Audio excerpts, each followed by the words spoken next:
Böyükşor gölünün ətrafında suyun kənarının köpüklü olması ilə bağlı görüntülər yayılıb. Bu barədə sosial şəbəkədə video paylaşılıb.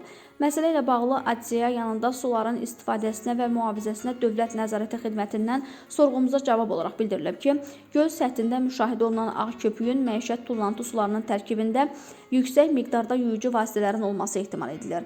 Böyükşor gölü ərazisində mərkəzləşdirilmiş kanalizasiya sisteminin mövcud olmaması səbəbindən tullantı sularının bir hissəsi birbaşa sözügedən gölə axıdılır. Tullantı suları əsasən göl ətrafında məskunlaşmış əhalinin məişət suları, eləcə də həmin ərazidə fəaliyyət göstərən müəssisələrin istehsalat tullantıları hesabına formalaşır.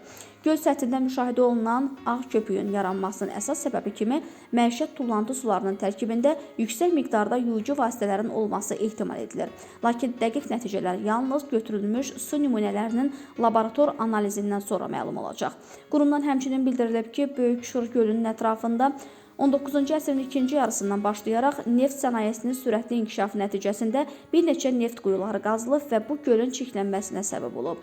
Ətrafdakı yaşayış sahələrinin genişləndirilməsi və burada yaranan tullantı sularının birbaşa gölə axıdılması gölün çirklənmə səviyyəsini artırıb.